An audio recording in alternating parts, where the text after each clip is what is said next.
big fire sale from the Jets. The other big trade we haven't talked a ton about was what the Colts did. Sauce Gardner out of New York, he goes to Indianapolis. They gave up 2 first-round draft picks to get the highest-paid cornerback in the National Football League. Indy, coming off a loss to the Steelers, they still sit at 7-2. They're in Germany this weekend to face the Falcons. They hope to have Sauce ready to go for the game. They have not yet announced if he will be. Now, this is a 25-year-old cornerback who has not played to his potential over the last 2 seasons. But now we see what will happen. Is he the missing piece in this secondary, Doggy, to take Indy over the top into the Super Bowl? Peter Schrager now with us as well. What's up, buddy? I'll go quickly here so Pete and Struggle and Stevie can fire away. In 55 games, he's got 3 interceptions. Okay, go look at what Mike Evans did to him in the Tampa game earlier in the year. Now, listen, he's a good corner. He'll help them. But Indianapolis he's not the missing piece. Indianapolis is not all of a sudden going to the Super Bowl because Sauce Gardner is going to be a cornerback. They're going to go to the Super Bowl if Daniel Jones plays well, and I don't trust him. Last week, perfect example, 5 turnovers. In a big spot, I'm taking Josh Allen. I might even take Drake. I'm taking Drake May. I'm certainly taking Mahomes. I'm taking Herbert. I'm even taking Bo Nix. And I'm taking Lamar. So if you look at Indianapolis, they got the 7th or 8th best quarterback in the conference who's going to be in the postseason. Hard to get to a Super Bowl with the 7th or 8th best cornerback. So at the end of the day, I don't think it's going to be a lot easier though if you're. You are. You go, Stephen. You're just exhausted sometimes. It just doesn't make any sense with you sometimes, okay? And you know, you try to be slick, y'all. You try to be slick, right? So here he is, y'all. You know what? The producers, put me on the damn camera, please. Hell with those highlights right now. Let me tell you something. Let's look at this, okay? So Mad Dog Russo brings up the fact that Sauce Gardner only has 3 interceptions. Now, we do know that when you're a quarterback, sometimes they don't throw in your direction. When you're a premier quarterback, sometimes they don't throw in your direction. He brings up those 3 interceptions. Don't get me wrong, it's a low number in 55 games. I get that part.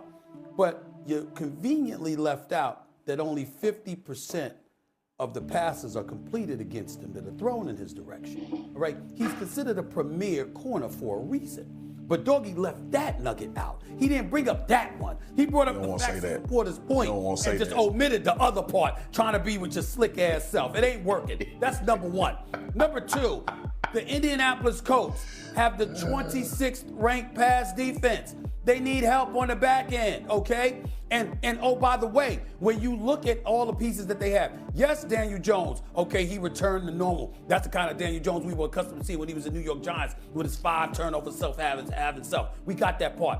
But Jonathan Taylor, we know that he's going to run the football better. We know their receivers going to look better. We know their offensive line is going to protect them better than they did against Pittsburgh because it's considered one of the best. And then now you look at them and they got a veteran defense. They're clearly going all in. Did you ever take into account the fact that who you're playing with also upgrades your performance because you don't have to play hero ball and you don't have to feel like you got to do everything because you know you got help on the field or with you? So you ever think about that?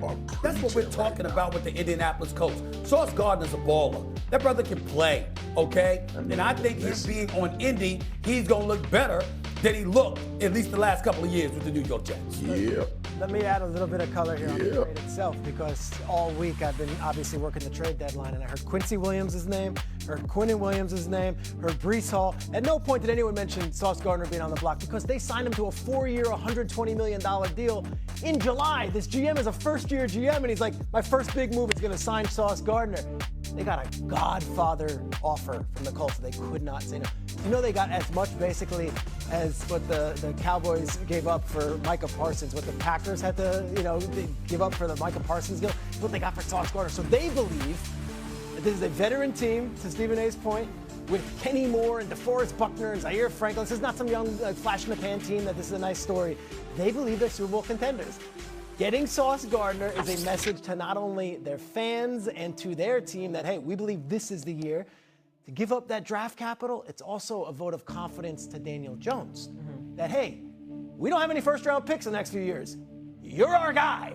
So if that doesn't make him feel better and make him feel elevated as, hey, not only do I have a better team on the field, but now I finally have an organization that's going and pushing the chips all in on me, I think it's two-pronged. They give up a lot, Shay, but they did so to not only boost up their roster, but to boost up their quarterback and say, hey, I'm the man. Yeah. They're putting their faith in me. I'm not going anywhere. I'm not trying to pile on, Doggy, but the Colts right now rank third in the lead in interceptions. I don't even know if they need the help. They're getting takeaways without even having Sauce Gardner on the roster. Go ahead, Marcus. What do you think? Okay, let's give some context. I do believe the Colts can be Super Bowl contenders this year. That's number one. First of all, listen to the schedule. They got Atlanta, as Doggy mentioned, Kansas City, which is going to be a great litmus test, Houston, Jacksonville, Seattle, really good team. San Francisco, then they end the season with Jacksonville. There you go, Jacksonville and the Houston Texans. These are all winnable games for the Indianapolis Colts. What we've seen more than anything from this league this year is that as much as we've tried to predict games, they're unpredictable. Nobody had the Carolina Panthers beating the Green Bay Packers. Nobody had the Pittsburgh Steelers beating the Colts going into that game. So these games are winnable for the Indianapolis Colts. Let me also mention, Sauce Gardner, I think, is a phenomenal cornerback. But think about the division and think about the playoffs, the games that you're going to have to play most likely. You're going to have to play Pat Mahomes, you're going to have to play Josh Allen, and you're going to have guys on the back end that can either take the ball away or cover number one wide receivers to help your team up front. The Indianapolis Colts' biggest concern, and Doggy, where I agree with you, is Daniel Jones. Pete Schrags, I hear you. A vote of confidence, whatever they giving Daniel Jones. We ain't gonna give Daniel Jones that pass beyond the guys that we're talking about. So what do? You go out and bolster things around him. Taylor, MVP candidate, running the ball very well. It was an anomaly. The Pittsburgh Steelers had a come to Jesus against the Indianapolis Colts and looked like the defense we thought they would look like all season long. I still believe that this move was great by the Indianapolis Colts now and in the future, like the one they made for Quinnen Williams in Dallas. So I'm in full agreement. If you the Colts and you looking at that schedule, you may have an opportunity to be a 1 seed in the AFC if you win out enough. Go and get a premium cornerback, I think plays into that. Well, number one, that is a very... go ahead, Steve, you first. Go ahead. Scream away. No, we're here on First Take. Well, first of all, I'll leave the screaming to you. I'm mild-mannered and low tone compared to you. Well, let's get that out of the way. But I'm here. I'm here on First Take, you know, and Shay and Peter and the you see, when you're number one, as we are, been number one morning show for 13 straight years. Actually, April will make 14 straight years. You know, people watch you. People watch all the time. And I bring that up, y'all, because I'm sitting here talking with y'all, and we're talking about this particular subject, and I get a text message in the middle of the segment, lo and behold, from the New York Giants. You don't know, you have to know who. I ain't gonna reveal that, but they wanted to make sure to reach out. And they want to reach out to make the case that, you know, Woody Johnson, I mean, you got to look at it.